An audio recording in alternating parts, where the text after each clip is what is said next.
to count our blessings in this time of the end, which is the topic. Count your blessings at the time of the end.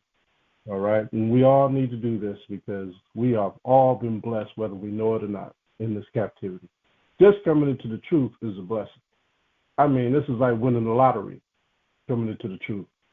We're seeing people of intelligence who still don't get it, right? And we're seeing people who are coming out of the low places getting this truth. It just shows you how the Holy Spirit works. It cuts the marrow and the bones and the tendons. It's like a two-edged sword, he said. It cuts right through. So, that's what the Most High gave us, a two-edged sword, and that's why everybody can't get this truth. Some will get it, and some won't get it. But those who won't get it, we got to pray for them, all right? There's a lot of people who look like Israel that are not Israel. So remember that too. They look like Israel, but they're not Israel. All right? And so let's go to Colossians chapter 3, verse 17. Colossians chapter 3, verse 17. And whatsoever you do in word or deed, do all by HAMASHAYACH Yahawashi, giving thanks to the Heavenly Father Yahweh. By HAMASHAYACH Yahawashi, all praises to the Heavenly Father. He's worthy to be praised, the power of Abraham, Isaac, and Jacob, for remission of sins for the 12 tribes of Israel through HAMASHAYACH Yahawashi. All praises. Hallelujah. So we always start out with Colossians 3 and 17. It is our tablecloth, as Brother Yahar will say, to lay on the table. Let's go to Romans 15 and 4. We're going to set up the knives and forks now on this tablecloth. Romans 15 and 4. It reads, for whatsoever things were written aforetime were written for our learning. So if it says for whatsoever things were written aforetime, that's history. We're reading about our history. And people say, oh, the Bible's not a history book. Well, they're liars. It says, for whatsoever things were written aforetime. That's history. Yesterday was history. The day before was history. So 1,000 years was history. 2,000 years was history. We're reading about our history, the 12 tribes of Israel's history. For whatsoever things were written aforetime were written for our learning, that we through patience and comfort, because it may take a minute to get this, you need patience, and comfort of the scriptures might have hope. So this is the deal that we're dealing with. Patience. That's what we're asking that we get through HAMASHAYACH Yahawashi. We want to be like-minded, just like Yahawashi is like-minded with the Father. Let's go to 2 Timothy in the New Covenant. 2 Timothy chapter 3, verse 15. And it reads, and that from a child thou hast known the holy scriptures, which are able to make thee wise unto salvation through faith, which is in HAMASHAYACH Yahawashi. All scriptures is given by inspiration of Yahweh, and is profitable for doctrine, for reproof, for correction, for instruction in righteousness, that the man of the Most High may be perfect, thoroughly furnished unto all good works. So that's what it's about right there. All praise to the Most High. It's all about the Father in heaven and having understanding. So this table has been set. Yahawashi is at the front of the table. The Holy Spirit is going to pour the drink. It's going to put food on our plate. And the rest of us are sitting at the table. This is for the Israelites. So the scriptures encourage us to recognize and appreciate the blessings we receive from Yahweh. Okay?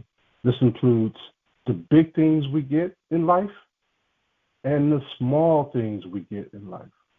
Things like food, things like family, things like health. The Most High blesses us all day long, and we don't even realize it half the time. He wants us to learn to appreciate the things that we once had in abundance. when we lived in the kingdom. We once all lived in Jerusalem at one time. We were Israelites with our full heritage in the kingdom. Before that, we had much at that time. Now we have little in this captivity. We don't have nothing in this captivity, right? But back then we had much. We had everything in abundance.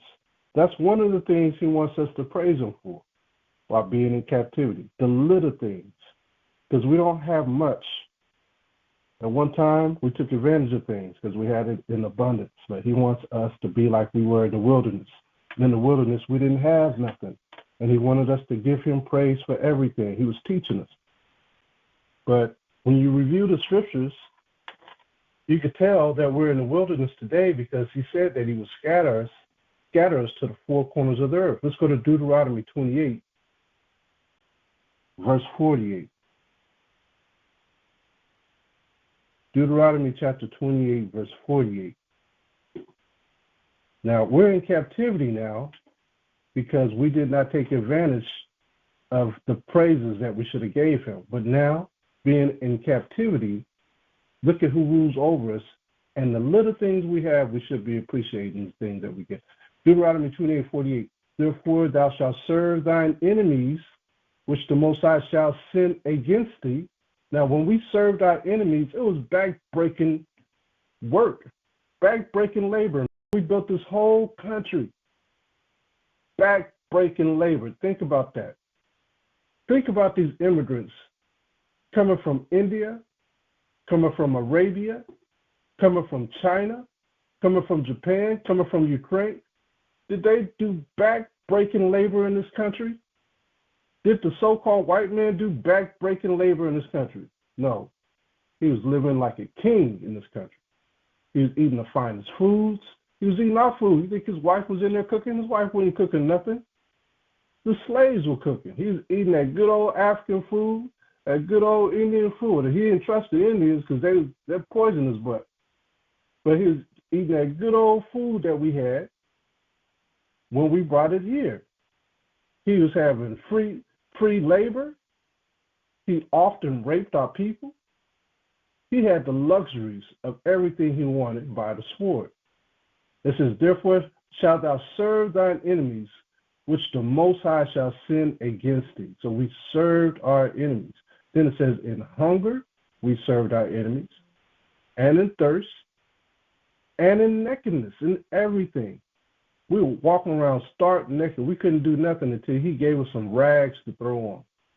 Hand-me-downs, ripped clothing, right? The stuff wasn't coming from Levi Strauss. Stuff wasn't coming from any of these stores. Everything we depended on our captors. And in one of all things, everything we wanted had to come from them. If we had anything in our hands, they considered we stolen it from them. And they would hang us. We were at their mercy. And in one of all things, and he shall put a yoke of iron upon thy neck. That happened. Until he destroyed us. In order to destroy a people, you got to take their heritage away from them.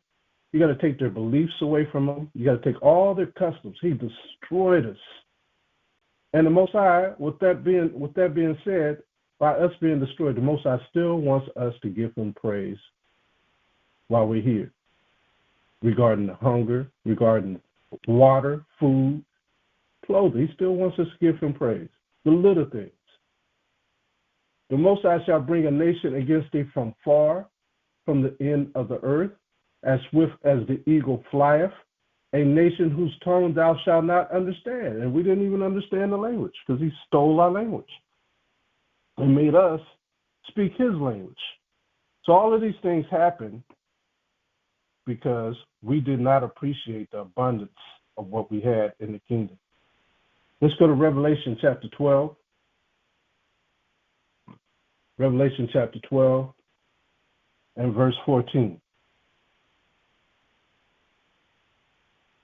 Revelation chapter 12 and verse 14. And it reads, and to the woman, we know who the woman is when you read the whole this chapter in context. The woman represents Israel, the 12 tribes of Israel. And to the woman were given 2 wings of a great eagle. Okay, the wings are how we got to and fro. We were scattered. right? And the Most High considers that scattering as if we were flying from one country to another. And to the woman, we're given 2 wings of a great eagle that she might fly into the wilderness. So we flew into the wilderness by foot, by ship, right? Into her place where she is nourished for a time and a half a time from the face of the serpent. So we came where? We came to the Americas, right? We came to the Americas. We were in captivity in the Americas, from Africa, from America as well. We were in captivity here. And it's the same verse that we just read in Deuteronomy 28 and 48. We're nourished here while we're in captivity. We are nourished, meaning we are being fed. We are given drink, just like, the same thing. Let me show you how important this is. What we're reading here is how the captor is feeding us. And so what he wants us to do is do the same thing to our captors. Let's go to Romans chapter 12, 19. Because when we was in captivity, we wanted to fight back. We wanted to slit the master's neck because of what they did to our family members. But this is what the Most High is telling us. Romans 12 and 19. Dearly beloved, avenge not yourselves, but rather give place unto wrath, for it is written, vengeance is mine. I will repay, saith the Most High. He knows what happened. He knows that we were taken by our enemies and scattered all over the earth, and we had to work for them and do hard labor for them. He knows this. Justice is going to be served. Romans chapter 12, verse 20. Therefore, if thine enemy hunger, feed him, just like he did us. If he thirst, give him drink, just like he did us. For in so doing, thou shalt heap coals of fire on his whole own head. Why? Because he did it to us. Now we're going to be in charge of giving him stuff. You see? That's going to burn him up even more. He got to rely on us to give him something because he put us through that. All right? The Most High is a just power. He knows just how to get our enemies. He's going to run this show, the Most High. So, with that being said, we have to understand how the Most High gives us little things. We have to recognize the little things. Let's go to Sirach chapter 36 in the Apocrypha. Sirach chapter 36. Sirach chapter 36, also known as Ecclesiasticus. Because in the Old Covenant, did we not receive a covenant? Yeah, we're supposed to keep those laws. That's how we got the abundance. But when we broke it, we lost everything. But he still wants us to remember, while we get the little things, the laws. If we remember the laws and repent, he's going to do this. Sirach chapter 36, verse 8. Make the time short. Remember the covenant, and let them declare thy wonderful works. So he's going to make this time short. Shorter and shorter and shorter. So all the prophecies are going to speed up. There's going to be more rumors of wars. There's going to be more thunderings, more earthquakes, more sinkholes, more hail falling from the sky, more mysterious sights in the sky. So he says, make this time short. Remember the covenant. The covenant that was given to us was by Moses and Yahawashi. These are the covenants we have to remember. So don't forget this. So in these little things, he wants us to recognize him and give thanks, just like when we were in the wilderness.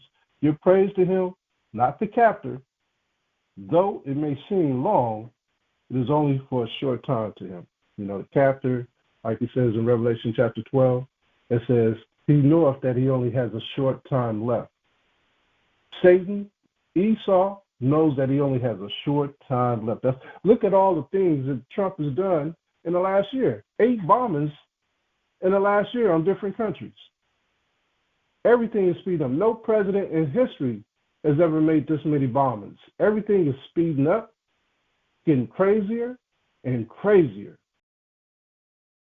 No one don't know who to trust. Don't nobody want to go nowhere no more. People are always in a rush. No one wants to talk. There's no communication nowhere. The women don't know how to communicate to the men. The men don't know how to communicate to the women. There's no sweetness in there. There's nothing. Everything is speeding up. Let's go to Psalms, the book of Psalms. When you don't have this truth, you're basically just lost. I'm watching Candace Owens slowly wake up to the truth. She's so close. The Greek name for Esau is Idumean. She hasn't figured that part out yet. Then she's going to realize that we're the 12 tribes of Israel. She's going to say, if they are not the Jews, who are the Jews? Which is the typical question that we have in our minds when we wake up. And then boom, it's us. So it's amazing to sit back and watch these high-profile journalists wind down into finding out the truth so they can give it to other people as well. Psalms 103. Go to Psalm 103, and let's read verse 2. Psalms 103, verse 2. Bless the Most High Yahweh, O my soul, and forget not all his benefits.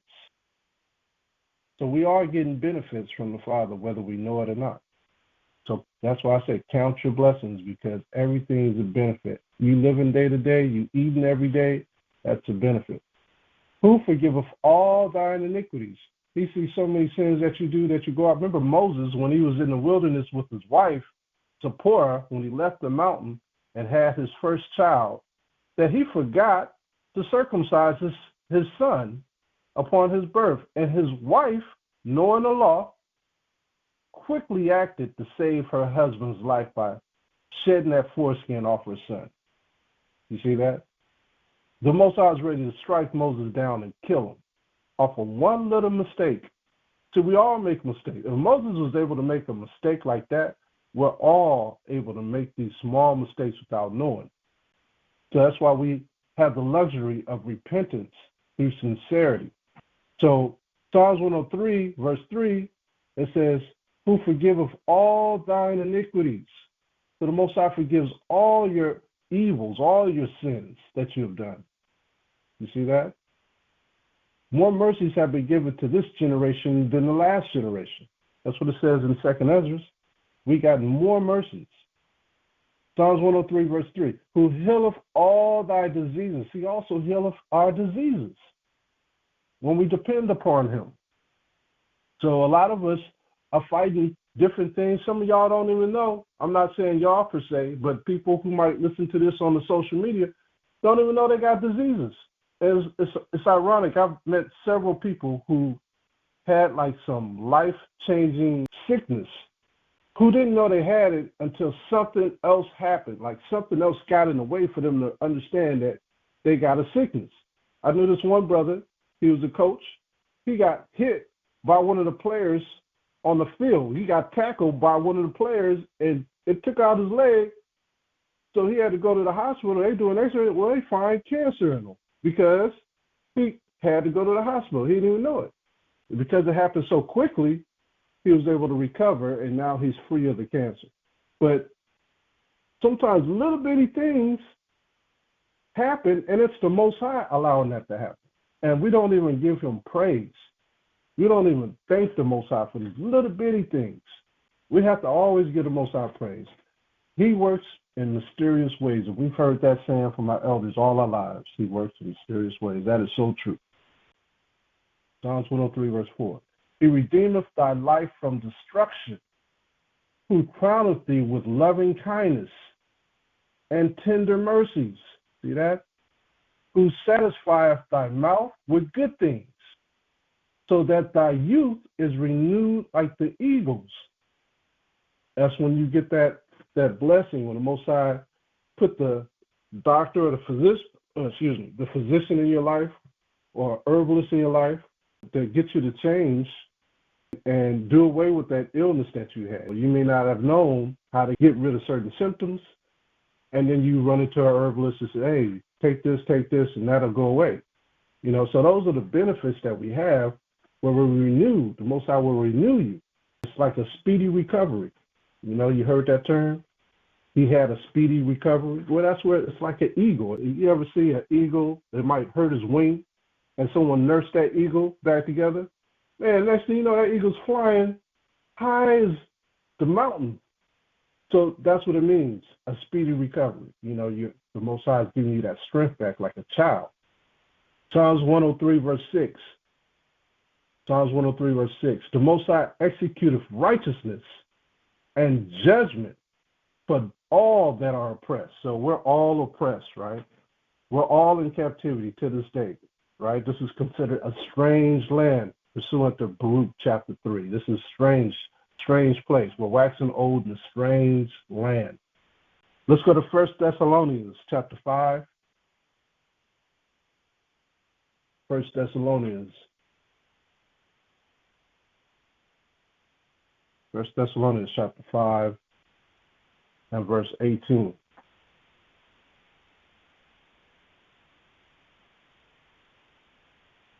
First Thessalonians chapter 5, verse 18. And it reads, "In everything give thanks, for this is the will of Yahweh in HAMASHAYACH Yahawashi concerning you. Quench not the spirit." You know, so everything that we do, we give Yahweh praise, you know, through HAMASHAYACH Yahawashi. And this is what the Most High is all about.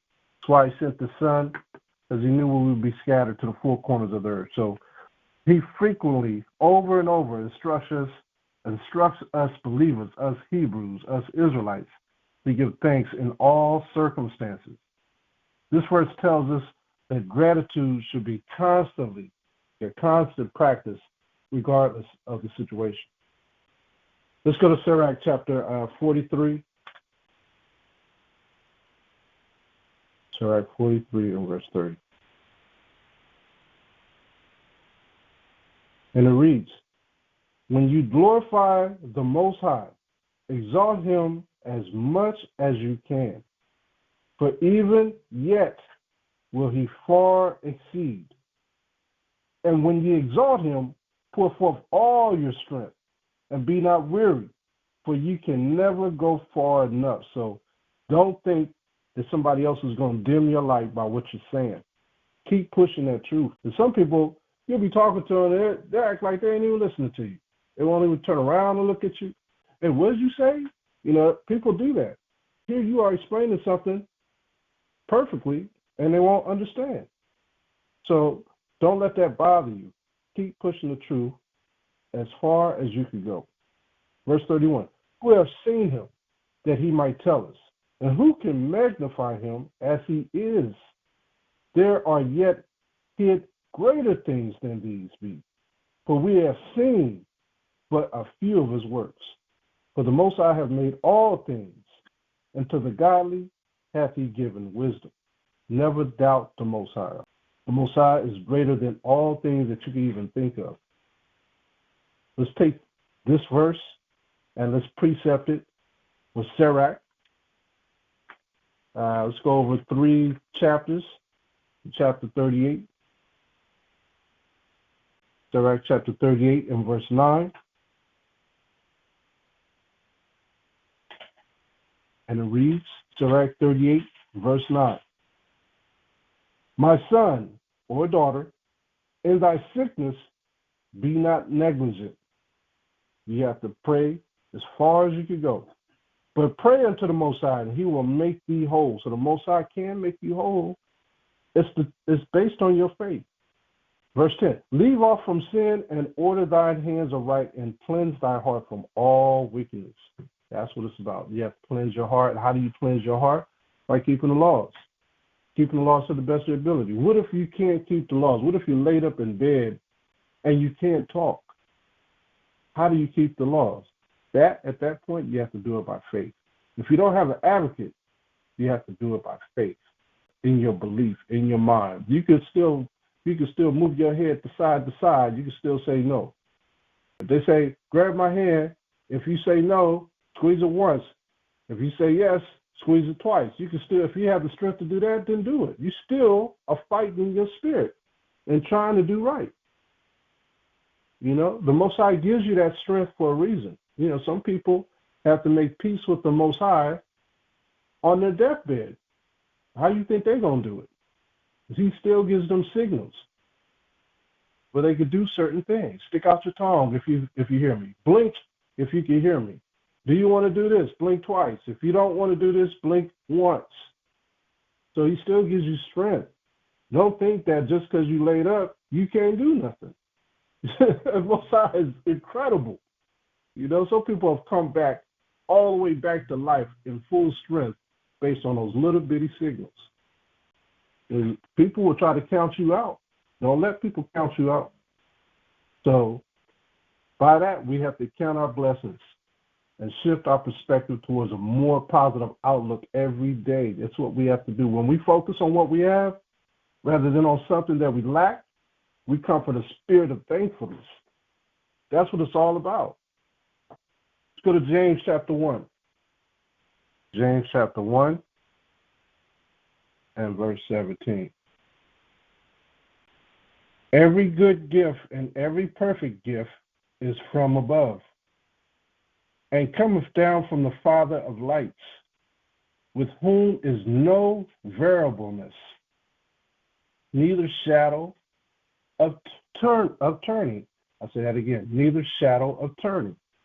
So the Most High blesses us all the time. Every good gift that you see or that you get, it cometh from him, from above. So by recognizing that this comes from him, we are counting our blessings. And that can lead to more growth in the spiritual walk, which is the Kadash Ruach, the Holy Spirit. It brings us into a deeper relationship with the Father, Yahweh. It strengthens your faith. And it also makes you, as a believer, want to understand his will. You want to understand his will more by keeping his laws. That's our whole basis, trying to keep his laws to the best of our ability. All right, it's a rehearsal act.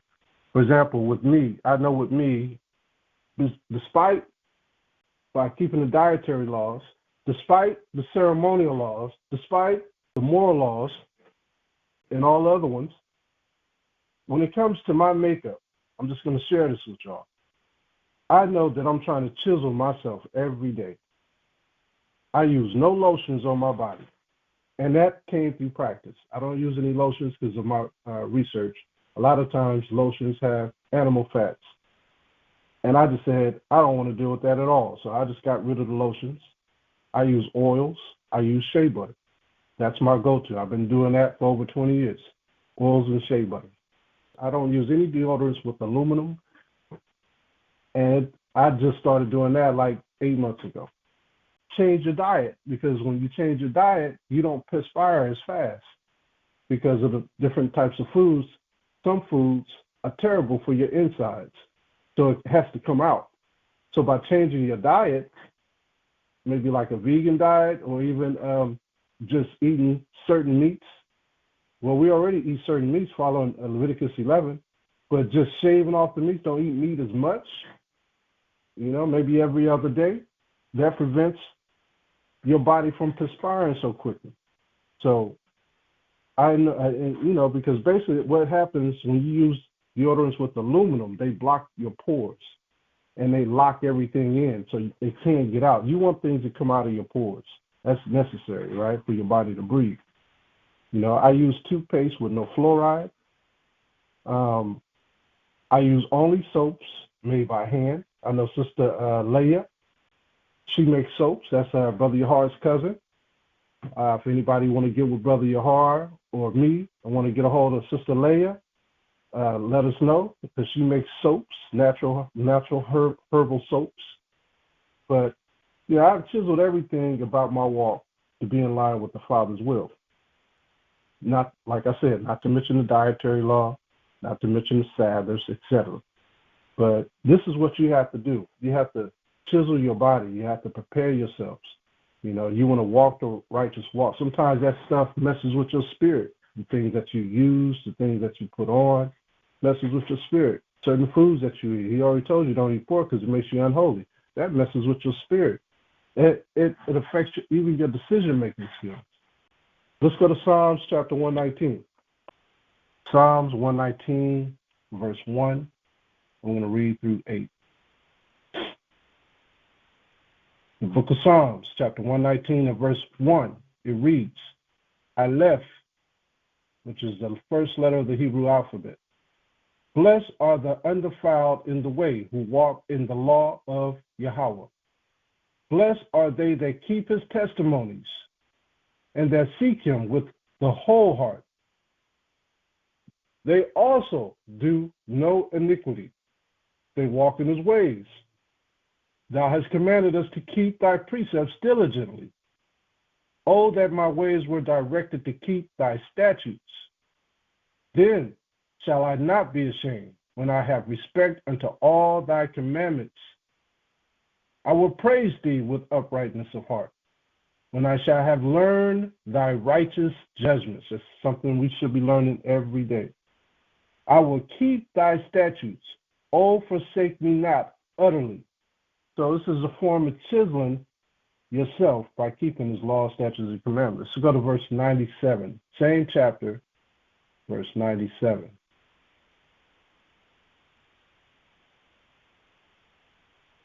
Now this is in Lamed, meaning to learn. This is Lamed, the alphabet of the Hebrew, Lamed, which means to learn. And let's drop down to verse 97, and it says, we're in Mem. Oh, how love I thy law. It is my meditation all the day. So to love the Father is to love his law. This is something we meditate on daily. Drop down to 105, verse 105. Now we're in Nun. We're going over the Hebrew alphabets. And verse 105. And let's read from 105 to 108. And this is in the alphabet, the Hebrew alphabet, Nun. Thy word is a lamp unto my feet, which means you're going to follow the ways after the Father. You're going to follow the righteous path. This is what Enoch did.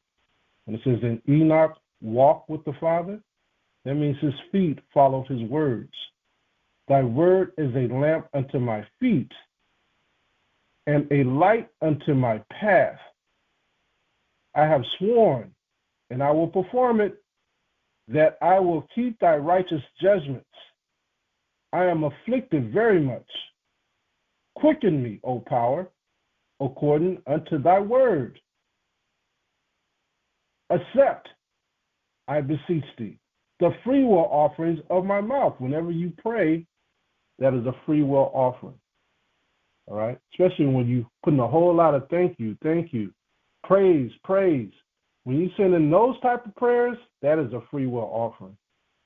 All right? He loves to hear you praise his name, thank his name. It's not always gimme prayer. Or please prayer. Baba Kasha. You know, but the water, he loves the thank you prayers. Right? Accept, I beseech thee, the freewill offering of my mouth, O power, and teach me thy judgments. So the Most High is going to teach us if we come to him with a sincere heart and give a freewill offering through our mouth, through our lips. One of the hardest parts of the walk for me and for other brothers and sisters that I've learned is the tongue. The tongue is like one of the hardest walks for most brothers and sisters. You know, changing the way that you talk. You could do it. And what I mean by that is you could do anything. I've seen brothers in the journalist realm, like Les Brown, who was a stutterer, who is now a very motivational speaker. He no longer stutters. So if he could change his language and control his tone, so can you when it comes to this truth. He was considered a disabled individual because he couldn't even speak. Moses, people think that Moses couldn't speak well. Moses spoke eloquent Egyptian. He did not speak eloquent Hebrew. When he stuttered because he could not speak Hebrew. That's why he called his brother Aaron to assist him. But Moses was learning all the ways of the Egyptians. It tells you that in Hebrews chapter 7. He was learning all the ways of the Egyptians, and he spoke eloquently. Okay? He didn't speak the slaves' language well. Why would he? But now when he found out about himself, now he wanted to speak the slave language because that's his kindred. So you could train yourself to speak well. The tongue is like a serpent. That's what the scripture says. It don't want to be tamed. So controlling that. And then living in Babylon, Babylon means confusion. It comes from the first Babylon that was in the land of Ethiopia or Iraq, right? It means confusion. Baby lion, confusion. But in Babylon today, Mystery Babylon, we speak various languages, and with these various languages, we have various breakdowns, and with these various breakdowns, we have various conversations. And the conversations are poison. And when I say that, most people who speak these conversations in different languages are very ungodly. They don't believe in Yahweh, so they speak ungodly languages. They have ungodly sarcasms. They have ungodly conversations. Like Lot said in 1 Peter, the 2nd chapter, he says he was vexed day to day with the filthy conversations in Sodom and Gomorrah. And that's where we are. We're in Sodom and Gomorrah all over again, spiritual Sodom and spiritual Gomorrah. We are vexed with their conversations, and it's ungodly. And so you can't engage in those type of conversations, but sometimes you slip because you work with these people, you deal with them on a daily basis, and you slip and say bad things that goes not against what who you're talking to or what you're talking about, but against Yahweh. And he hears everything. Let's go to Psalms chapter 10. I've done it. I've heard other brothers do it. I've heard other sisters do it. So ain't none of us exempt from this. It's something we have to practice and we have to control ourselves to prevent. Psalms chapter 10 and verse 7. Psalms chapter 10 and verse 7. His mouth is full of cursing and deceit and fraud. These are the people that we're around. Under his tongue is mischief and vanity. We're in Esau's world. So that's all we hear, mischief and vanity and lies. How much stuff can you believe on the social media engines? Most of it's AI now. How much of it can you believe? It's all lies. So are you going to copy the lies? It's all mischief. It's all vanity, right? You keep your eyes going. Psalms chapter 5. Let's go to the book of Psalms chapter 5. Psalms chapter 5, verse 9. For there is no faithfulness in their mouth. Their inward part, this is Esau and all his constituents, their inward part is very wickedness. Their throat is an open sepulchre, open grave. They flatter with their tongue. They're so carnal when it comes to talking to you. There's no honesty.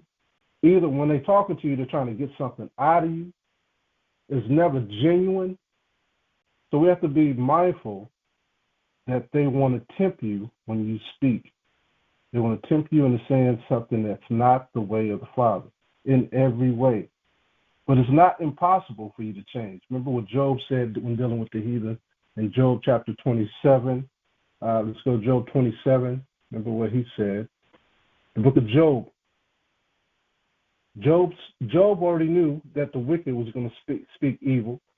And he knew how to deal with them because he was a righteous man in the land of Ur, right? Job chapter 27 and verse 4. It reads, my lips shall not speak wickedness, nor my tongue utter deceit. And we just read about the wicked speaketh deceit. So Job is telling you he trained his way not to speak in wickedness. You have to constantly ask for the Most High Spirit, constantly, 24/7. And he will guide your tongue. 2 Samuel, let's go to 2 Samuel. 2 Samuel and chapter 23. Yeah, don't get around your old friends from way back when. They get that old man to come out quick. They start talking about all that old stuff. You're a changed man, and here they still talking about the old stuff, trying to get you. They nudging you, trying to get you to join in with conversation. L7, 2 Samuel chapter 23, verse 2. 2 Samuel chapter 23, verse 2. The Spirit of the Most High spoke by me, and his word was in my tongue. See that? So we have to have the Most High in our voice, in our tongue. The Most High of Israel said, the rock of Israel spoke to me. Who's the rock? Yahawashi. He that ruleth over men must be what? Just, ruling in the fear of Yahweh. So we have to always have that fear of the Heavenly Father, Yahweh. Let's go to one more verse on this subject of the tongue. Let's go to Psalms chapter 34.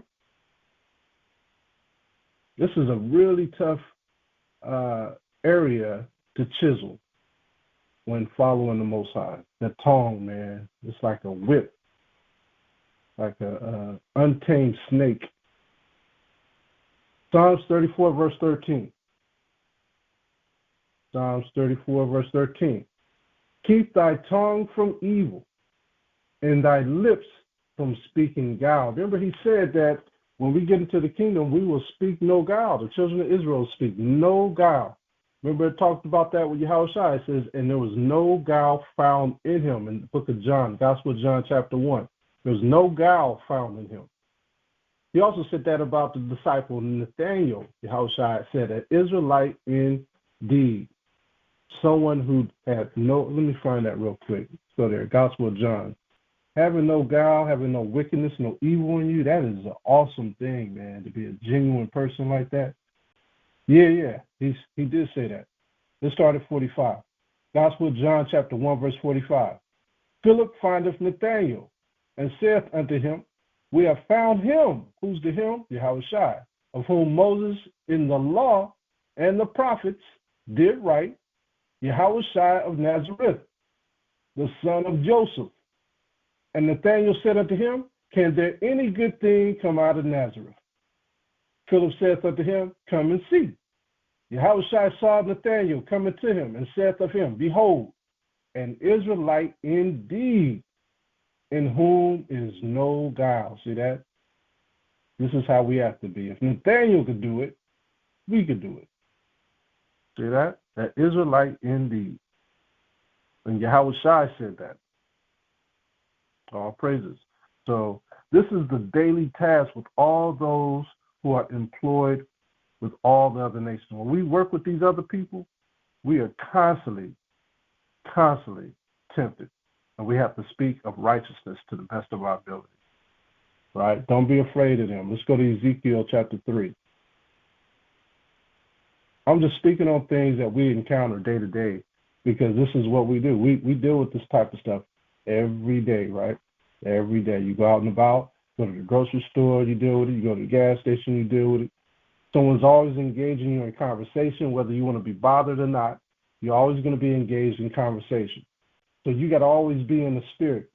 Ezekiel chapter 3, verse 8. Behold, I have made thy face strong against their faces, and thy forehead strong against their foreheads.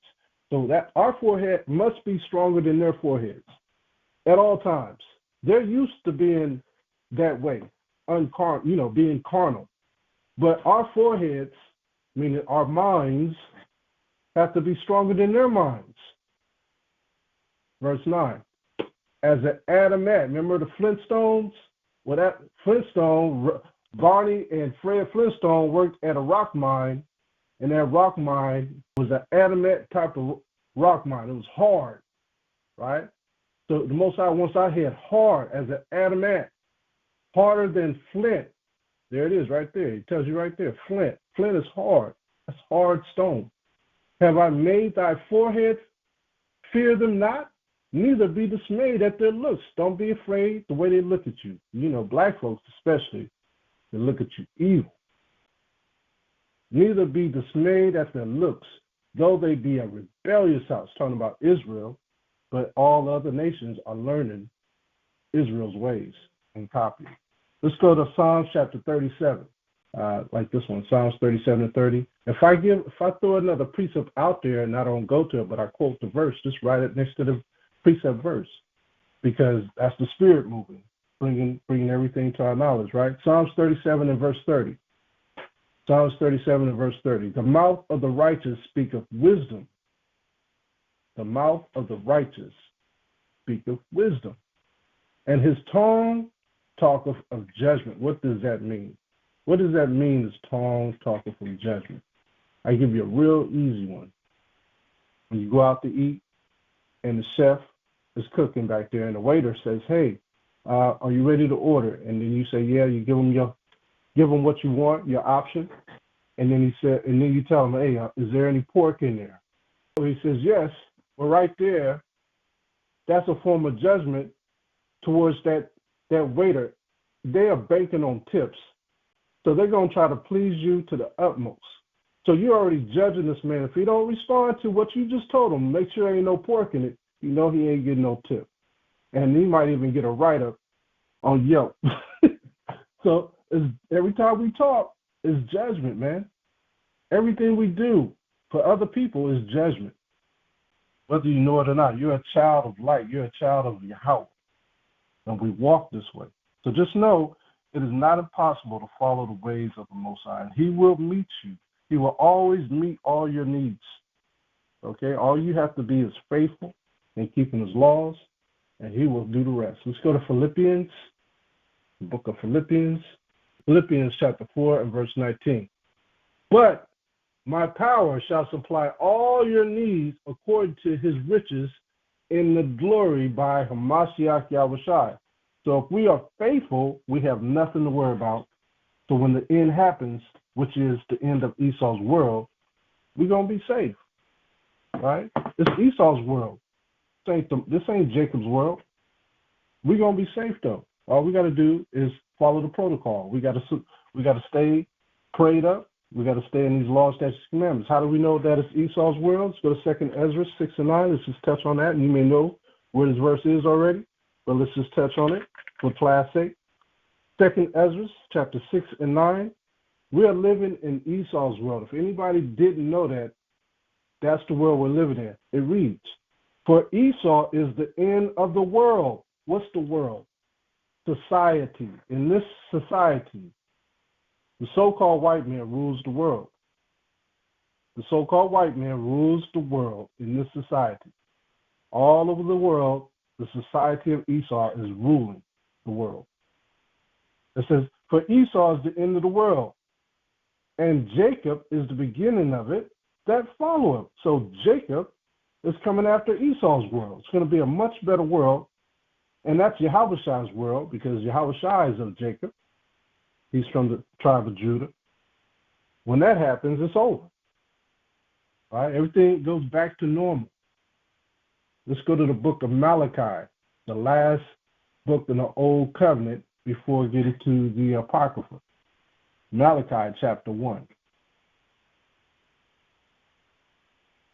Let's see, why is it Esau's world right now, and why is it becoming shortened? The Most High is going to tell you why. The book of Malachi. Do you know the Most High, this is the only specific person the Most High said this to throughout the entire scriptures? He says he hates the nations, but he's never pointed out a particular individual. In this particular chapter, he's telling you, and there's other precept of other chapters that bounces off of this, but he says in Malachi chapter 1, verse 3, he says, "And I hated Esau, and I hated Esau." He specifically segregated Esau. "And I hated Esau and laid his mountains, his government." See that? That's the world of Esau. "And laid his mountains and his heritage," because his heritage is all over the world, "and laid his mountains and his heritage waste for the dragons of the wilderness." The dragons of the wilderness are the other nations, like the Ishmaelites and those. Whereas Edom, now he said he went from Esau to Edom. Now when he says Edom, that's talking about the whole nation of Edom, of Esau, all his generations. Whereas Edom saith, talking about all the people of Esau, "We are impoverished, but we will return and build the desolate places." Did y'all see that news break when the Secretary of Defense was talking about Venezuela, and he says, we will go into Venezuela and we will rebuild Venezuela. Amnestied and released and from prisons, or at the same time begin to create the process of reconciliation nationally within Venezuela, so that the opposition forces can be amnestied and released and from prisons or brought back to the country and begin to rebuild civil society.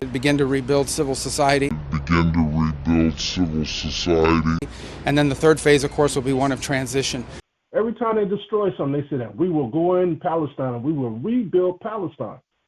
Fair use, fair use. And this guy is hilarious. Trump is sticking it to you tribes. The Most High put him in office for this reason. That's why he's the president. The only reason the Palestinians want to go back to Gaza is they have no alternative. It's right now a demolition site. This is just a demolition site. Virtually every building is down. They're living under fallen concrete that's very dangerous and very precarious. They instead can occupy all of a beautiful area with homes and safety, and they can live out their lives in peace and harmony instead of having to go back and do it again. The U.S. will take over the Gaza Strip, and we will do a job with it too. We'll own it and be responsible for dismantling all of the dangerous unexploded bombs and other weapons on the site, level the site and get rid of the destroyed buildings, level it out, create an economic development that will supply unlimited numbers of jobs and housing for the people of the area. Do a real job, do something different. Just can't go back. If you go back, it's going to end up the same way it has for 100 years. To rebuild their broken down oil facilities, and this time I said we should have kept the oil. It caused a lot of controversy. Well, we should have kept the oil, the president said, and we're going to rebuild their broken down oil facilities, and this time we're going to keep the oil. That's Esau. He's telling you who he is. The Most High makes these people speak his words so you can know who they are. Like when they say peace and safety. Fair use, fair use. This is for educational purposes only. This is not for monetary purposes. This channel is not monetized. Fair use, fair. That will live in peace and security. The lesson of history is that peace and security do not come easily. Peace and stability that people on all sides long for. Two states for two peoples living side by side in peace and security is not a vague slogan, but a real necessity for the stability in the entire region. Israel and Palestinians, they can live side by side in peace and security. This is our vision, and this is our commitment. Of a new deal, peace and security and friendship. My hopes and dreams for Israel are to live in peace and security. Two states living side by side in peace and security. True security for all Israelis. We will also pursue peace between Israel and Lebanon. In peace and security. Israel and Syria. Peace and security. And a broader peace between Israel and its many neighbors. Must decide whether we are serious about peace and security. To recognize Israel's legitimacy and its right to exist in peace and security. That's how we will find new pathways to peace and security. That is the work that we must do. In peace and security.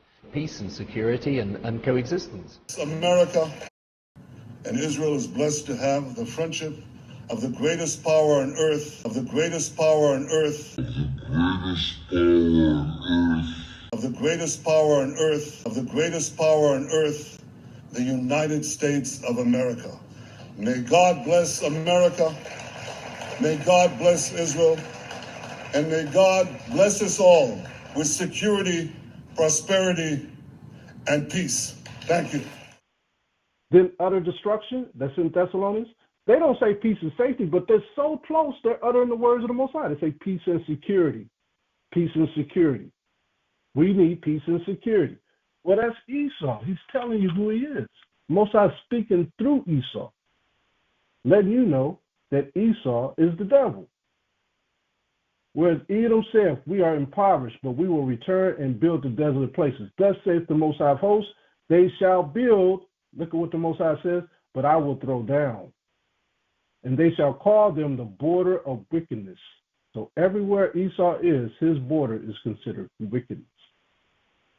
Everywhere. Ukraine is wickedness, which is Kiev. Russia's wickedness. United States is wickedness. France, Germany, Portugal, Britain, all wickedness. Border of wickedness. Iran, wickedness. All right? That's Esau too, down there. Parts of Iran, a lot of them Persians are not real Persians. A lot of them Persians are mixed with Greeks, are mixed with Ishmael. The border of wickedness, and the people against whom the Most High have indignation forever.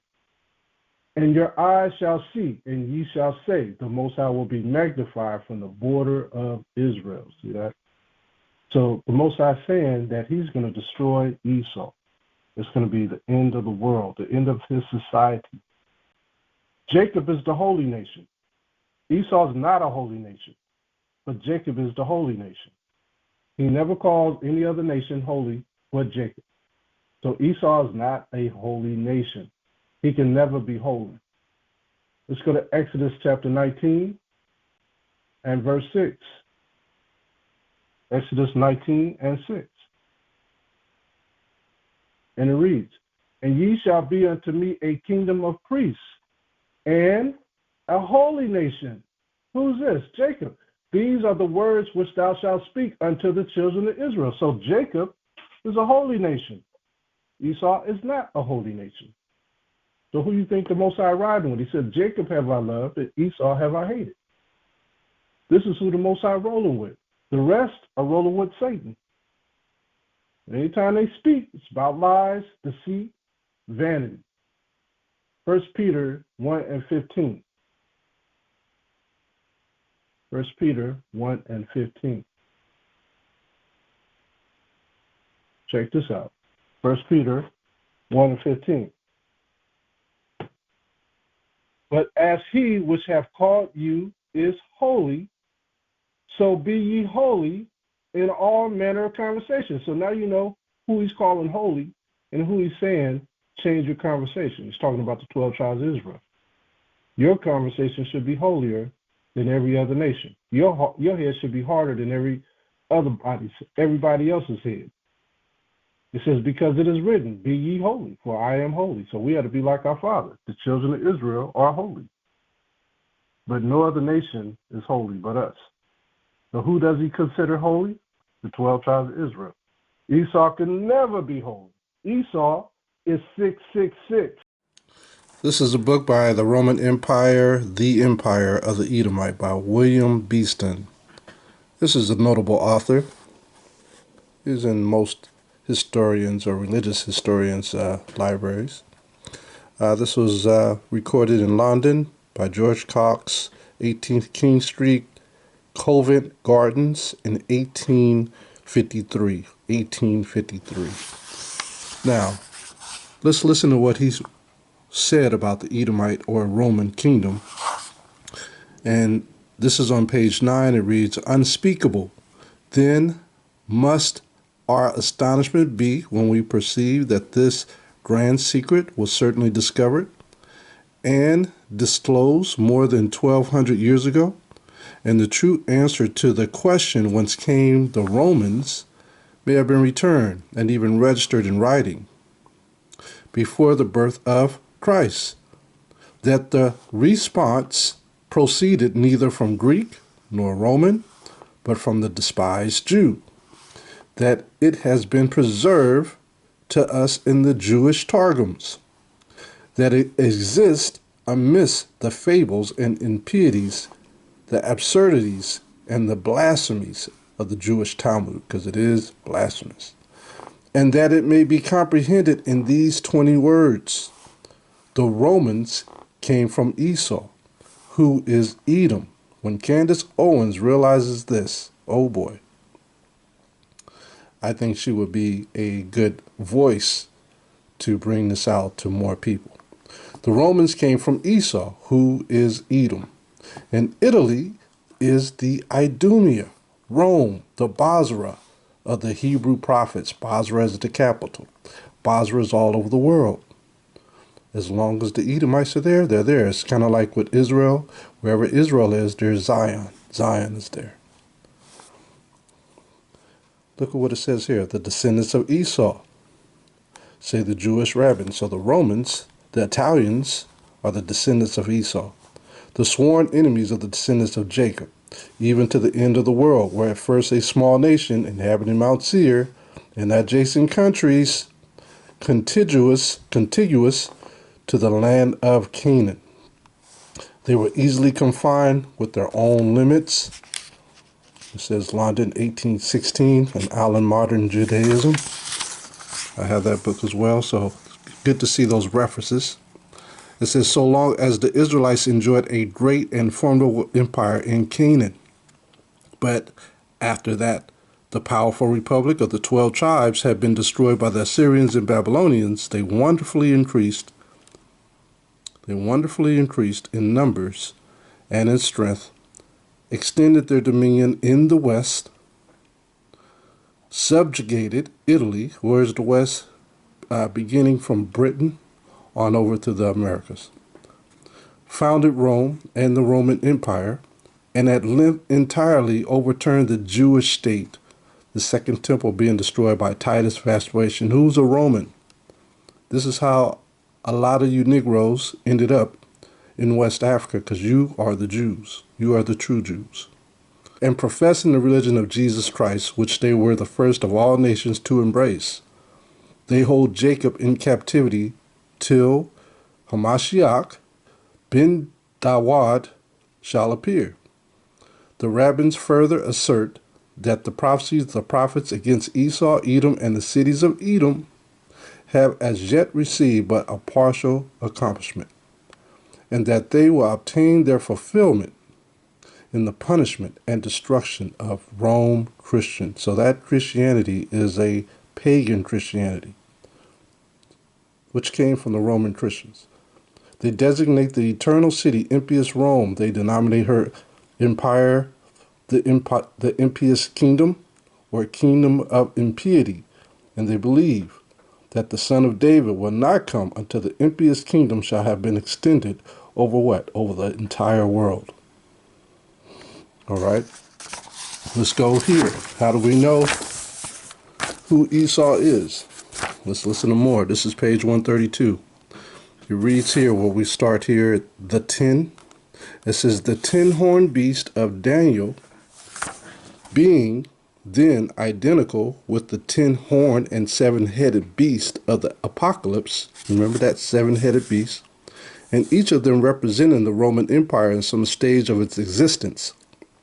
And during its progress to perdition, the prophecy further declares that the beast has a numbered name. How about that?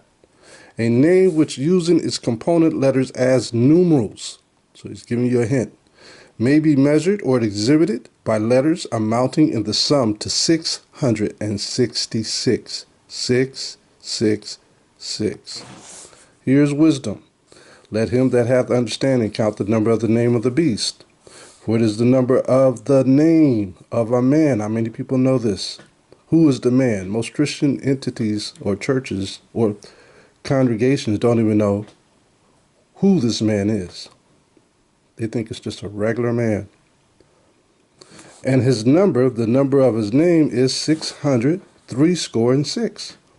It is not therefore a vain and ridiculous attempt to search into this mystery, but on the contrary, it is recommended to us upon the authority of an apostle. The number only is specified, and from the number we must, as well as we can, collect the name. So it's constantly saying this 666 is coming from a name. But the prophecy does not declare in what language this name is to be counted, whether in the Greek, which is during Hamashiach's time, St. John, the Hebrew of Daniel, or the mother tongue of the beast himself. What's the mother tongue of the beast himself? Either Italian, Latin, or English. And hence, perhaps, we may collect that it will be found in all of them, and for this should seem essential to the certainty of the interpretation. In no other language of the earth, from the Greek, the late Dr. Adam Clark has produced The words, I can't read Greek, Hatana Bazeya, one we may believe, are the names intended by the prophecy. Let us now see how much further the method of interpretation suggested by the commentator may be carried by means of the Hebrew of Daniel, being also the mother tongue of Esau, the father of the Edomites. How did he get back in here? Because he is who we're talking about. And the Hebrew thus applied discloses to us the following names of the descriptions and of the apocalyptic beast, all comprising the number, what is that? 666. So he's telling you here in a riddle, the Roman Empire, the kingdom of the Edomite, or Latin. So who is 666? Esau. Just like the scripture says in 2 Ezra chapter 6, verse 9, which is the Apocrypha, which Christians do not read. These Christians are extensions of the Roman Catholic Church, and they will hide that until the kingdom come, which is telling you that Christianity is a pagan Christianity. It's not what Hamashiach taught when he was here, or the 12 disciples. The empire of the Edomites, or Latins, the kingdom of the Edomites, the kingdom of Edom and of the Edomite, his sons, so his sons' are the Edomites, the kingdom of the Edomite and of his father Edom, the kingdom of Edom, he was the father of the Edomites, generational Edomites. The kingdom of Esau, he was the father of the Edomites. The kingdom of Esau, alias Edom, the father of the Edomite, not Japheth. Edomites are not Japheth. All right? And in Italy and on Rome, say the rabbins, will the prophecies, the prophets, against Esau, Edom, and the cities of Edom be fulfilled. The sword of the Most High is filled with blood. This is a quote from the scriptures. For the Most High hath a sacrifice in Basra, the capital of Edom, and a great slaughter in the land of Idumea. So wherever these Edomites are, this is where the slaughter is coming. So if they're all in this pagan Christianity, whether they be of different colors as well, joined to them, they are going to be slaughtered. By who? The Hamashiach, when he returns. And the streams thereof shall be turned into pitch, and the dust thereof into brimstone, and the land thereof shall become burning pitch. It shall not be quenched night or day. Let's drop down. They shall not build. It says they shall build, but I will throw down. That's what we were just talking about. These are the words that's coming out of their mouths today. Just watch carefully every time they take a city. This is what they say. They shall build, but the Most High always says, but I will throw down. By what? By earthquakes, by storms, by tempests, by tsunamis, by plague. He will bring it down. And they shall call them the border of wickedness, and the people against whom the Most High hath indignation forever. And the beast opened his mouth in blasphemy against the Most High. Who's that beast? That's the fourth beast. That's the last beast of the earth. To blaspheme his name, right? He doesn't even say the name of the Father, which is Yahweh, not God, G-O-D. All right? The name of the Father is Yahweh. Go to the next page. And his tabernacle, which is his temple, or his land, that's the tabernacle. And them that dwell in heaven. Who are those who are supposed to be dwelling in heaven as priests and kings? The children of Israel, the 12 tribes of Israel. Now, let's drop down. So it says, and Babylon the Great came in remembrance before the Most High, to give unto her the cup of the wine of fierceness of his wrath. Her plague shall come in one day, death and mourning and famine, and she will be utterly burned with fire. That goes into Revelation 18 and several other verses. All right? So here's this man who has a secret to tell everyone, and no one's listening. And this was written over 200 years ago. This is a book called Blood Ritual, an investigative report examining a certain series of cultic murder cases. Philip D. Vier. This was written in 2001. And he breaks it down pretty good. As an investigation, he does. The Middle Ages. Let's find out something real quick. 476 CA to 1450.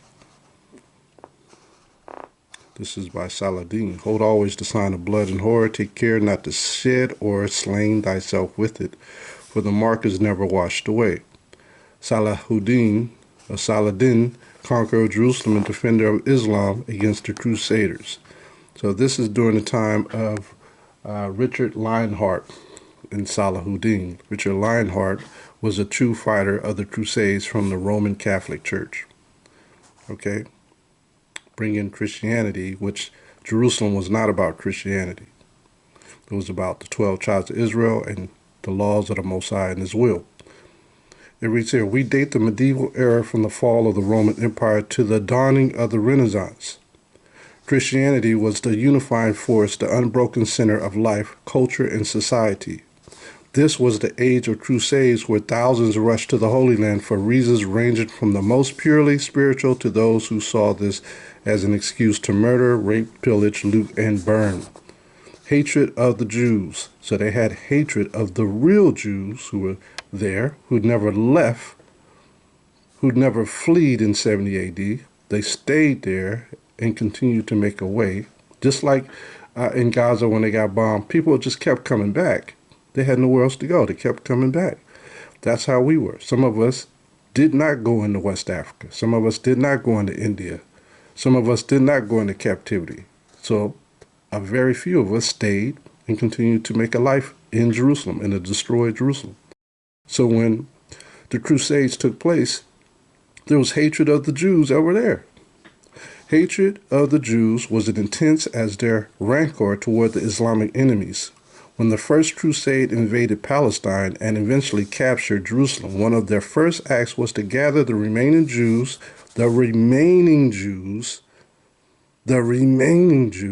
into the great synagogue. The building and the Jews inside it burned, while the crusade knights and monks marched around it singing, Christ, we adore thee. So this is not during the time of Vespasian and Titus in 70 AD. This is 300, 400, 500 years later.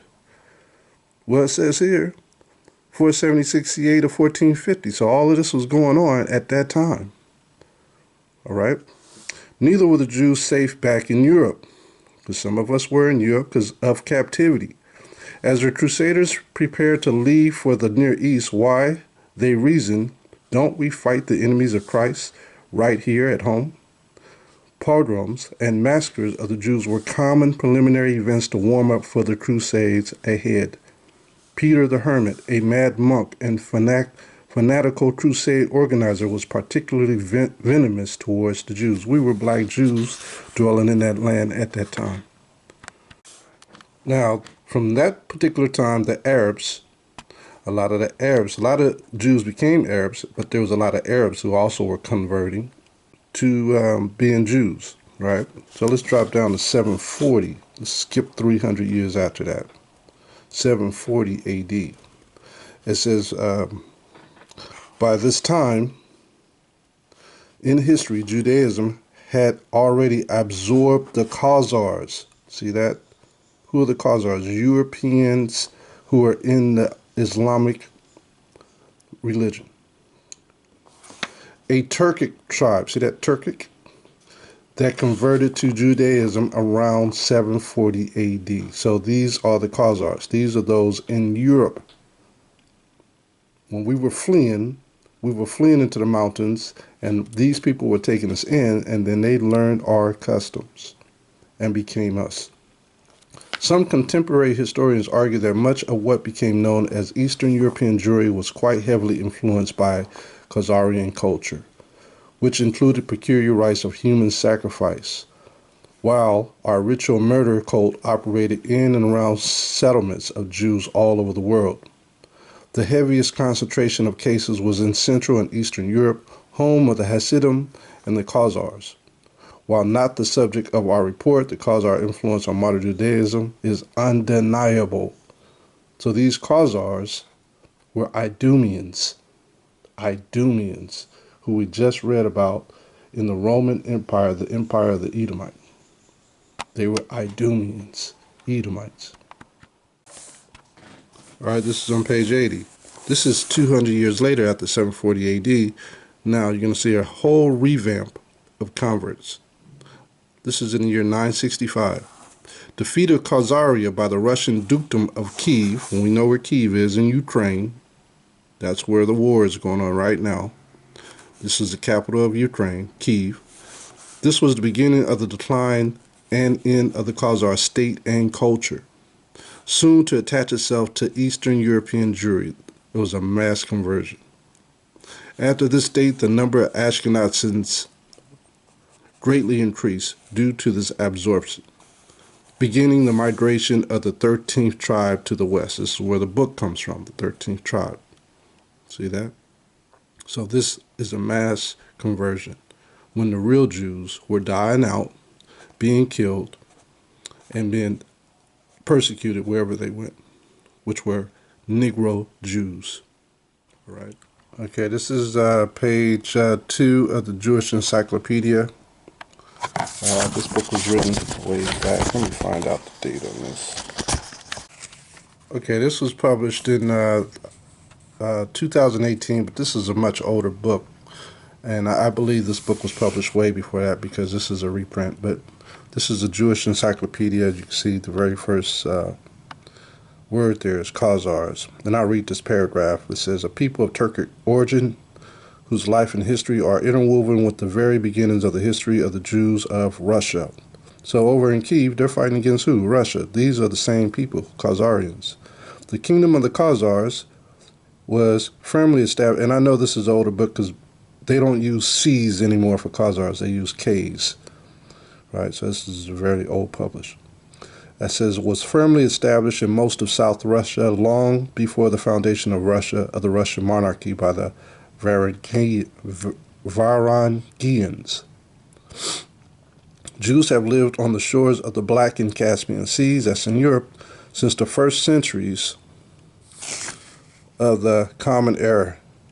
Historical evidence points to the region of the Ural as the home of the Khazars. Among the classical writers of the Middle Ages, they were known as the Khazars, Khazirs, Akatsirs, and Akatirs, and in the Russian chronicles as Koalasius and Udri Bailayi. It's the same as Kaisers as well, same as Caesars as well. All right. I have another book that says that. Let's go over to the next page. I want to just brush over this a little bit so you can get the understanding. According to Ibn Falan, Ibn Dastas, and others, only the king and the grandees were followers of Judaism. I'll read it again. According to Ibn Fajin and Ibn Dashta and others, only the king and the grandees were followers of Judaism. The rest of the Khazars were Christians, Mohammedans, and heathens. See that? So who were the first converts? The leaders. And then once the leaders converted, the rest of the people slowly started to convert. And the Jews were in a great minority. Fran de Khazirs. Let's drop down. So these people were Mohammedan, and they were Christians from the Roman Catholic Church. All right, and this was in the 9th century, as you can see there. It says here, it appears if all the Khazars were Jews and that they had been converted, see that? They all converted to Judaism only a short time before that book was written. And that book was written after the 9th century. It says here, Fran de Khazirs, 584. Yeah, after the 9th century, that book was written. But this work was probably inspired by Jalani, and it may be assumed that in the 9th century, many Khazar heathens became Jews, so they're heathens. Owing to the religious zeal of King Obadiah, such a conversion in great masses, says Chawalism. So when the Most High says he'll give us over to the worst of the heathen, who do you think he was talking about? Here it's called them heathen, just like in 1 Ezra chapter 8, verse 69, he calls them heathens and Gentiles. All right? They were Edomites. Going over to the next page here, and notice what it says. It says, in this letter, Hasdai speaks of the tradition according to which the Khazars once dwelt, near the Seir Mountains. Where is the Seir Mountains? That's where Esau dwelt. Today they call it Petra. The Seir Mountains.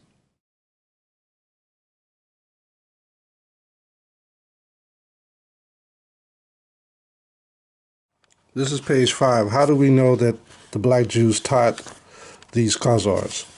Now let's go down to this particular portion of this book. I'll see if I can zoom in a little bit better. It says, in the second half of the 9th century, the apostle of the Slavonians, Constantine Syri, went to the Crimea to spread Christianity among the Khazars. At this time, the kingdom of the Khazars stood at the height of its power and was constantly at war with the Arabians, Caliph. So they fought against the Arabs, Ishmael. Their leaders in Persia and the Caucasus. So the Khazars had leaders in Persia and the Caucasus. That's why we say that Iran, which was Persia then, has Edomites in Iran. The Persian Jews hoped that the Khazars, so it's making a difference, might succeed in destroying the Caliph's country. So there were Persians who were of the Medes heritage. When you look at the Medes, Persia and the Medes, and then you had when you go on the second Ezra, there's another one. Okay, the original Carmanians and Medes were not Edomites, but the Khazars were in the power of the Persians and made allies with them. They were already working on Xerxes and all the kingdoms after Xerxes. Remember, the Greeks conquered Persia. It says here, the Persians hoped that the Khazars might succeed in destroying the Caliph's country. Kohut Memorial, Volume P. 244. The high esteem in which the Khazars were held among the Jews of the Orient may be seen in the application to them. So the Jews were still in existence. As you can see, they were in the Orient. And this is how the Khazars started to pay attention to what they were doing, decided to become or convert to Judaism. It says, in an Arabic commentary on Isaiah, ascribed by some to Saadia, and by others, Benjamin Nahawandi.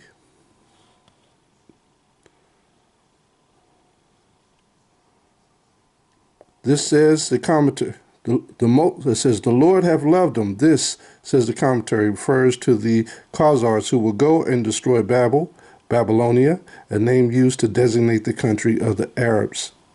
So this is what you see today, the war with the Romans, because that's who they are over there in Jerusalem today. They are the Roman Catholics. They are the British. They are the Polish. They are the Khazars in that land, and they're fighting against the Arabs.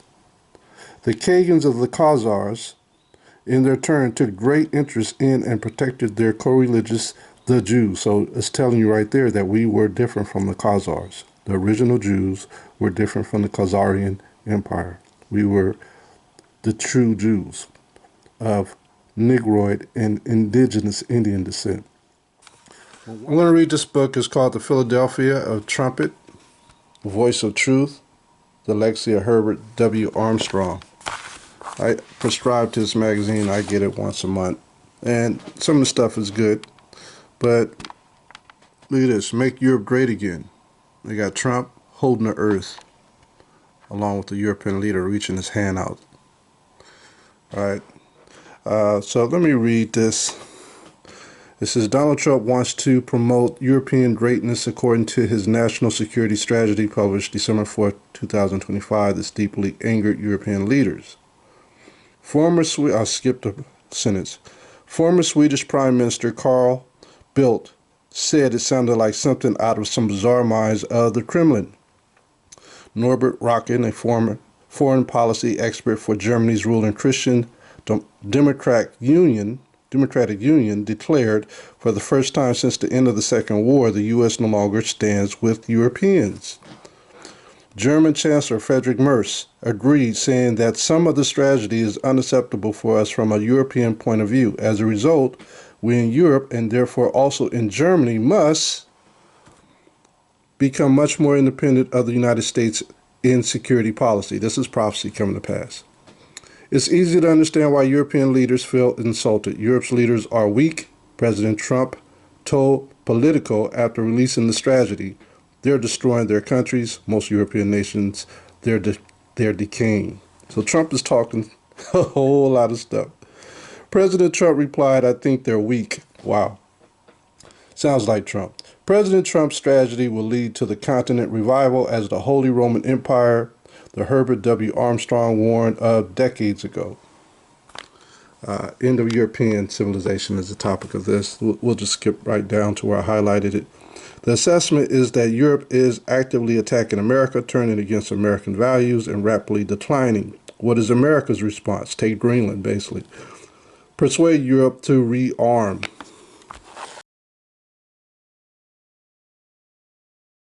They're getting all the weapons from the U.S., so how are they going to rearm? They don't even build their own weapons. Spirit of the Holy Roman Empire. So I put Revelation 17, 12, and 13. Now, when you read Revelation 17, 12, and 13, it speaks about the 10 horns, which thou sawest. You know, there's 10 kings, which have received no kingdom as yet, but receive power as kings 1 hour with the beast. Right? These have one mind and shall give the power and strength unto the beast. So the American government is the beast, and these are the 7 heads. Right? And so it says here, the strategy paper is about more than a military revival. It says America wants Europe to regain its civilization, self-confidence. Excuse me. It calls for unapologetic celebrations of European nations, individual character, and history. America encourages its political allies in Europe to promote this revival of spirit, and the growing influence of patriotic European parties indeed gives cause for great optimism in its states. Trump is not doing this by himself. He has a clergy with this agenda. He's the mouth of the agenda. He's the mouth of the clergy. Okay? And he is an actor who does ad libs, and this is why they love Trump, because he continually gives his own ad lib. Let's go over here. This is those dark times, talking about Europe's history. Those dark times came with Europe when Europe was dominated by the Holy Roman Empire, the church-state union that brutally punished dissent. About the only thing Americans can seem to think of when it comes to Europe's is someone yodeling in the app, so making fun of Europe again. Let's go up here. It reads here, Revelation. It says, they have no idea what the Holy Roman Empire is about, so Europe talking about the Americans, or what the crown is about. They don't know anything about this deadly beast. What deadly beast? The Roman Empire. You can travel all over Central Europe and still see some of the opulence of the Habsburgs. The Habsburgs were the sword of the Catholic Church throughout the Middle Ages. This is why King James had a hard time getting that 1611 Bible printed out, and the 1612 and the 1617 Bible. You know, they were at his ankles. They did their killing while supporting artists like Mozart, Bach, and Schubert. They were very sophisticated as they slaughtered people. And then they throw Charlemagne in there as being like Hitler, or Hitler being like Charlemagne. In 2018, Mr. Fleury warned of the danger in European leaders embracing this history. Europeans are doing something they have never done since the vile and murderous sixth head. Wow. So they threw the sixth head in there, which goes back to the dragon. You can read about that in Revelation 13, 1 through 5, how the dragon gave his power to the beast. which is who this man represents, right? So they gave the power to the beast. You can read that. They are publicizing the Holy Roman Empire.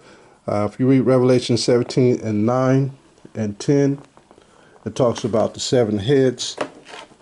Revelation 17 and 9, it reads, "And here is the mind which hath wisdom. The 7 heads are 7 mountains on which the woman sitteth. And there are 7 kings, 5 are fallen, and 1 is, and the other is not yet come. And when he cometh, he must continue a short space." So they're talking about the 7 heads coming together like Voltron, right? And they know it. I read this again. "Europeans are doing something they have never done since the vile and murderous 6th head." So you could look into that. The Common Market headquarters in Brussels, where it speaks about the different heads, which is like Belgium, France, the Netherlands, Italy, West Germany, and Luxembourg. You know, that was something that Henry Kissinger in 1973 had urged the Common Market members to appoint 4 members over the nation. Now you have Norway, England, Denmark, and Ireland in there. They're all members, right? Which they're all trying to form that great Roman Empire nation. You know, and it's all about controlling the economic and political life of the world. That's what it's all about. So that's where these 10 nations that's referred to in Daniel 7 and 24 could become known as the United States of Europe. That's what they're working on. They're working on that whole fist of the common market. All right, so I had the camera pointing down here. It says censorship. Hold on. Censorship in Europe shows the spirit of the Holy Roman Empire rising. Encouraging Europe to embrace this revival of spirit will not create a stable, democratic American ally.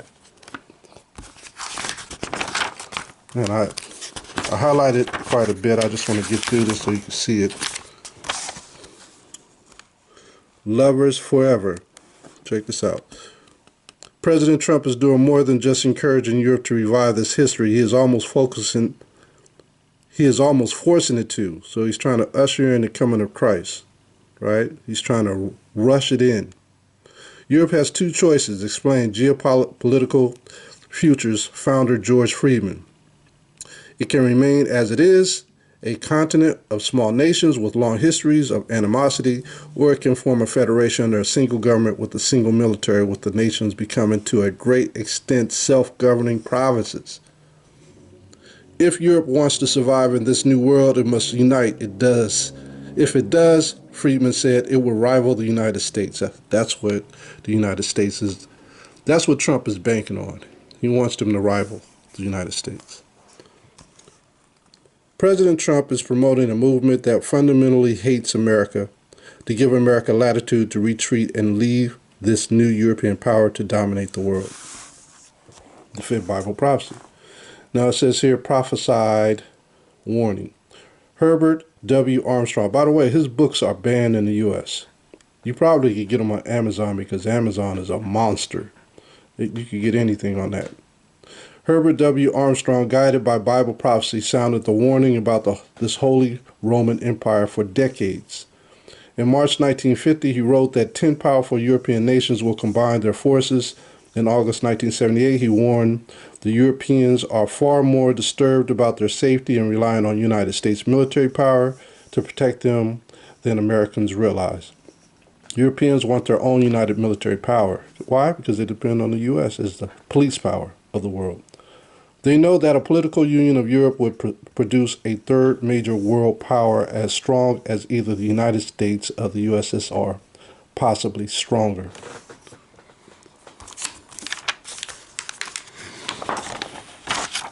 Almost done. I just want to get this out so you can see it. This is the history of Christianity. By the time of the original 12 apostles died, Christ's gospels about the coming kingdom of God. I'll read it again. By the time the original 12 apostles died, Christ's gospel about the coming kingdom of God had been replaced with a different message. This is what we've been telling you about. He never brought Christianity. He came for the 12 tribes of Israel who were lost, to bring them back to the covenants of Yahweh, the Father in heaven, by keeping the commandments and the faith of HaMashiach. It says, replaced with a very different message, one that focused on Jesus himself. This is Christianity. This new gospel soon splintered into dozens of competing gospels as Christians argued over what type of being Jesus was. This is what you got in America. You got all types of religions that come from Christianity. Protestantism, Seventh-day Adventists, Jehovah's Witnesses, and it just goes on and on and on. All right, this goes into Pope Leo's olive branch. The Eastern Orthodox rejected this addition, and it was a major contributing factor to the Great Schism of 1054. Next page. It is hard to overstate the amount of the religious confusion that cropped up during the 3 centuries after Jesus Christ's ministry. The difference in beliefs among those calling themselves Christian were so vast and so contentious, the doctrinal differences among Catholics, Orthodox, Lutherans, and Baptists pale by comparison to help solve doctrinal disagreements. Some Christians who are highly educated in the teachings of the Greek philosopher Plato founded the school in Alexandria, Egypt. Here, philosophers like Clement and Origen taught that God is actually one God in 3 co-eternal persons, the Father, the Son, and the Holy Spirit, yet they replied for more on Plato on the Bible. I'm about to run out of tape here. There's no way such a satanic work could be done in God's true church. It was from the discussion that the doctrine of the Trinity, as many churches understand it today, was finally formalized. 3 centuries after Jesus Christ's ministry, that is the way Satan works. That's the way Satan works. Once he takes away someone's understanding of the gospel and the family of the Most High, he can deceive them all the more. The Great False Church. Emperor Constantine started the process of using state power to force Christians to accept state-sanctioned doctrines, starting with the Trinity. The Catholic Church, which began in the early 2nd century, looked to the emperor to enforce more doctrines. In AD 364, the Council of Laodicea forbade Christians from observing the 7th-day Sabbath, which is Friday sundown to Saturday sundown, or, for you brothers who don't like that name, the 6th day to the 7th day, and commanded them to work on that day and honor Sunday instead, which is sun worship.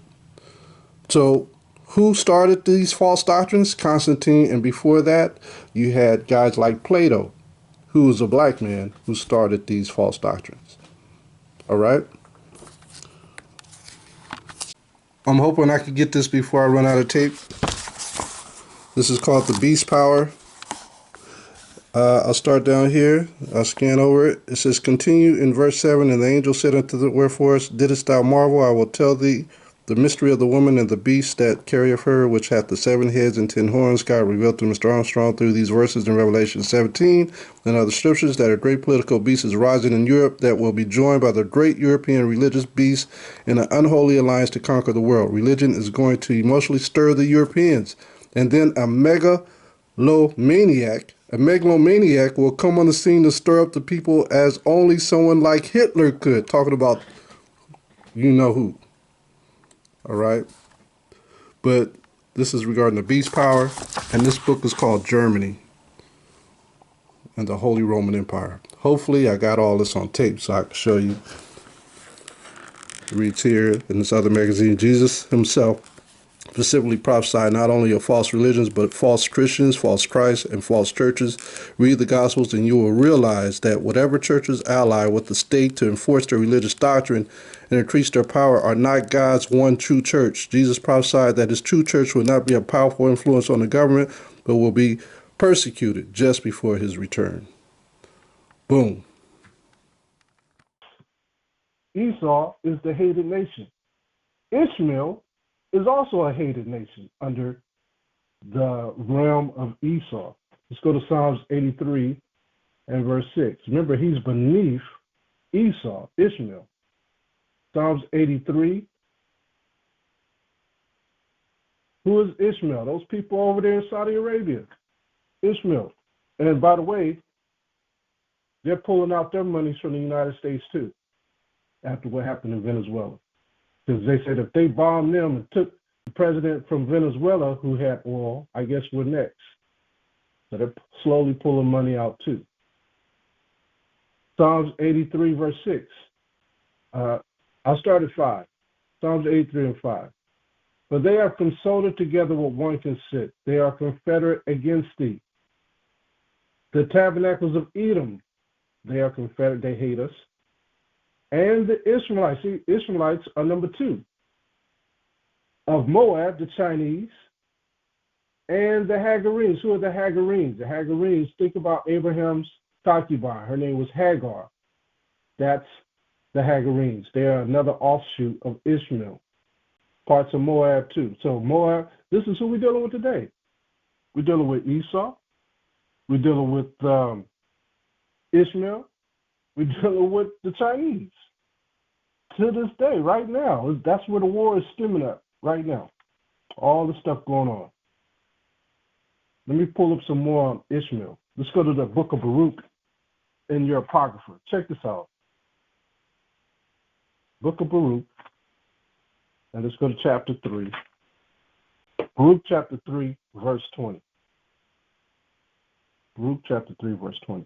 Young men have seen light and dwelt upon the earth, but the way of knowledge have they not known, nor understood the path thereof, nor laid hold of it. Their children were far off from that way, talking about the other nations. It hath not been heard of in Canaan. These are Hamites. Canaan are Hamites. Neither hath it been seen in Teman. Who is Teman? Let's go to Genesis chapter 36. Let me show you who Teman is. You don't know who Teman is? Let me show it to you real quick. Genesis 36 and verse 11. We're going to come back to Baruch. Genesis 36 and 11. Now, this whole chapter is all about Esau. If you look at verse 1, it says, now these are the generations of Esau, who is Edom. See, it says the name Esau, and then it tells you about the nation of Edom, all his children. And if you drop down to verse 11, it says, and the sons of Eliphaz were Teman. See that Teman? This whole line of Esau's sons right here are all wicked. I mean, super wicked. Teman, Omar, Zepho, where the Romans came out of Zepho. All of these men are wicked as Hell. And the sons of Eliphaz was Teman. All right, let's go back to the book of Baruch. And let's go to verse, chapter 3 and verse 23. Baruch chapter 3 and verse 23. So now we know that Esau's involved. It says the Agarenes. Now it's the same thing as Hagarenes. They didn't put an H in it because this is written in Greek. So the Hagarenes, that's Hagar's children. The Hagarenes that seek wisdom upon earth, the merchants of Moran. Moran is actually the deserts of Arabia. All right? And you had a lot of merchants in Moran. That's why I said the merchants of Moran. These are Arabs. This is what Muhammad, remember, he was a merchant. This is how he found out about the 12 kings would come out of him from the Jews, us that was dwelling there, because a lot of us was merchants, like the tribe of Dan were merchants. So they dealt with Muhammad at this time. They told him who he descended from. They said, you don't descend out of the 12 tribes. You descend out of Ishmael. So this is where Muhammad comes in at. The merchants of Moran and of Teman. Now it tells you what Muhammad's books are all about. The authors of fables. So the Quran is a book of fables. You see that?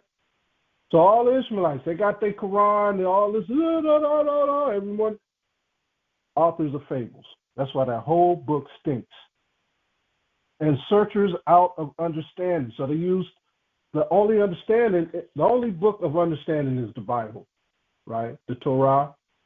So they searched out our books and created a new book called the Quran and fableized the whole book.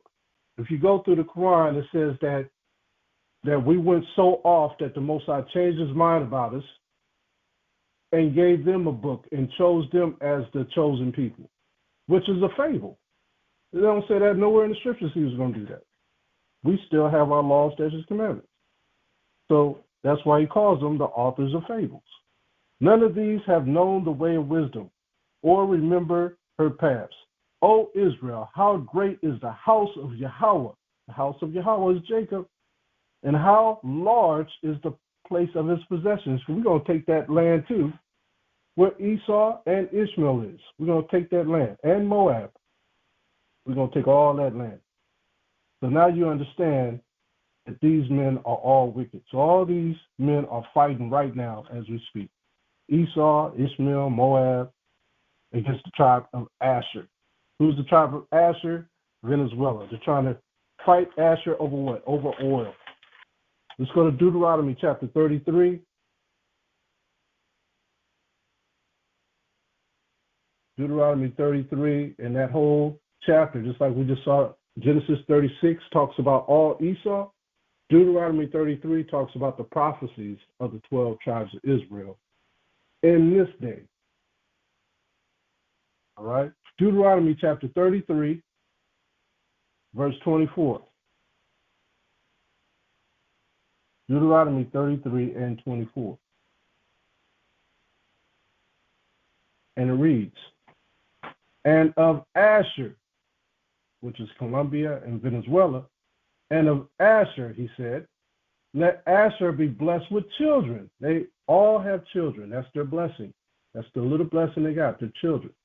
Let him be acceptable to his brethren. That's why all South America is in an uproar right now, because they're the blessing for the rest of their brethren, because they have oil. And let him dip his foot in oil. See that? So that's what they're all about. The next verse goes into Brazil. Thy shoes shall be iron and brass. So verse 24 is talking about the Venezuelans and the Colombians. These stone markers are the only things separating Brazil from Venezuela. That is why it's so easy for people to cross the border. It's an open border. All they need to do is walk down this path, and they're leaving Venezuela and entering Brazil. That's all it takes to get from Venezuela. Until now, Brazil's security forces have mainly dealt with migrants fleeing Venezuela's economic collapse. But recent U.S. military strikes and the capture of President Nicolás Maduro have put Brazilian forces on high alert. Military Police Captain Rosemary Albano says militias may attempt to flee Venezuela if the regime falls. Sodomite. This is a sodomite. We fear paramilitary groups with criminal records who have been heavily armed to help Maduro stay in power will try to flee the country. The closest and most accessible border is the one with Brazil. We joined one of her units.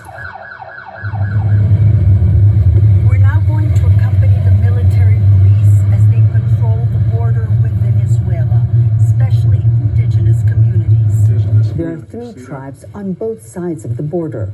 A Venezuelan indigenous ranger tells us political turmoil has changed how they patrol their land. We used to patrol every 5 hours. Now, it's non-stop. In the Brazilian indigenous community, the same fear is felt. We're feeling nervous. If there's political violence in Venezuela, our brothers across the border will rush here to seek refuge, and we'll be caught in a crossfire. From above, the border looks calm, but on the ground, tensions run high. Monica Yanakiev, Al Jazeera, Roraima, Brazil. If you're going to search for news, always seek alternative news. News outside the United States to get a good view on what. And that's what they're fighting about today, the oil. Everybody's talking about Venezuela. I'll tell you this, at this moment, when you watch the news, don't believe anything you hear. All the stuff that they're saying about America's great for going in there, and don't believe any of that right now. That, you know, the president of Venezuela was a criminal, he's a crook. Don't believe any of that right now. Even the people of Venezuela, they may have been through some hardships since Hugo Chavez, but don't believe any of the stuff that you hear right now. Remember what they did in Iraq. It's the same thing with Saddam Hussein.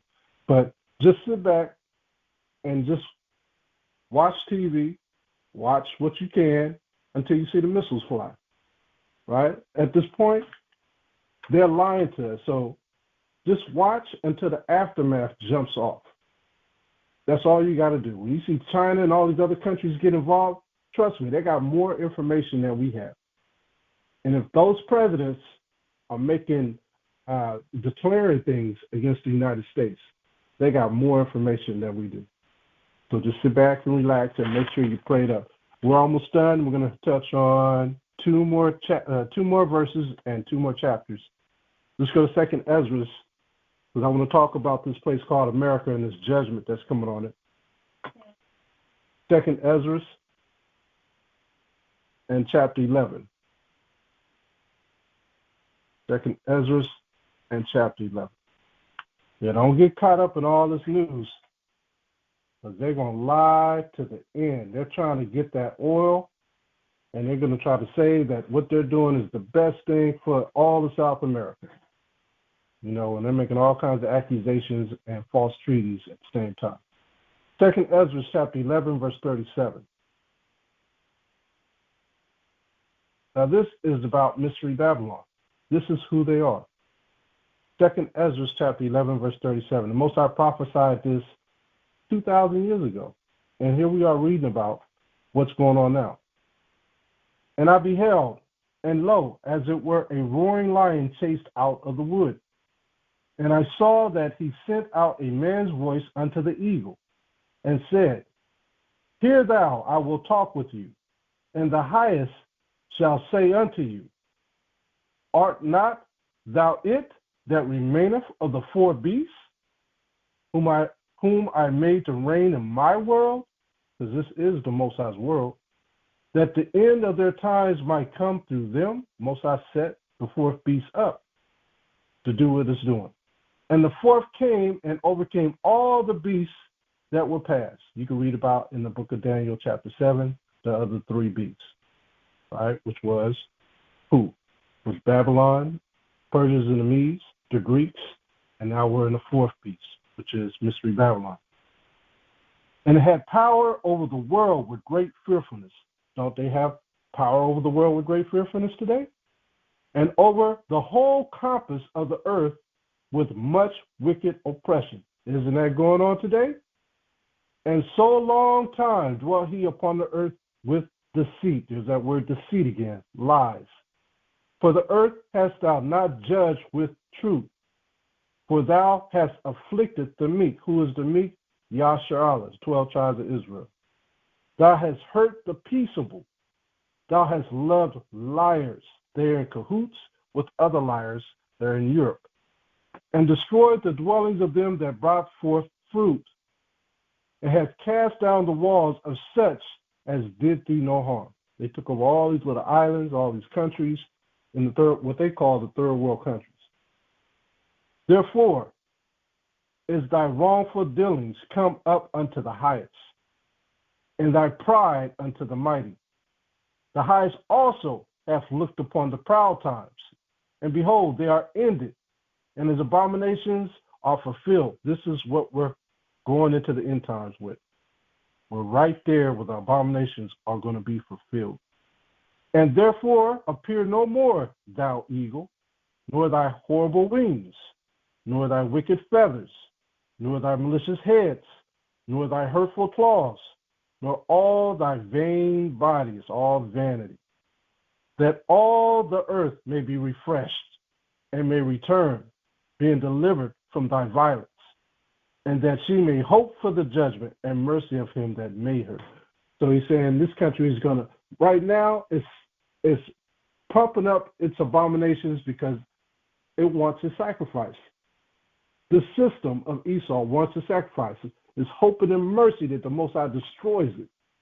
You ever think about it that way? The evil is mounting up to be destroyed on purpose. All right? And there's nothing no one can do to stop this evil. All right? So these next verses highlight the assurance of the Most High's faithfulness and the importance of living a holy life. I'm going to say this. When you look at 2nd Ezra, the 11th chapter, when you look at verse 42, This is for thou hast afflicted the meek, thou hast hurt the peaceable, thou hast left liars and destroyed the dwellings of them that brought forth fruit, and hast cast down the walls of such as did thee no harm. Therefore is thy wrongful dealings come up unto the highest, and the pride unto the mighty. Notice, as soon as verse 43 is over, in verse 44, the Most High is bringing judgment. That's how close we are to the end. From one verse to the next, we are that close. Now, there's precepts in between 43 and 44 scattered throughout the Bible about other things that's going to occur. But we are that close to the end, where the Most High is going to bring judgment on the earth. So keep your garments white, keep your oil, don't do nothing stupid, stay in the spirit. And with that, I'm going to say shalom. This is the word of the Lord of hosts. I took you from the pastures and from following the sheep to be prince over my people Israel. I have been with you wherever you have gone and have destroyed all the enemies in your path. I will make you a great name among the great ones of the earth. I will assign a place for my people in Israel. There I will plant them, and they shall dwell in their own land.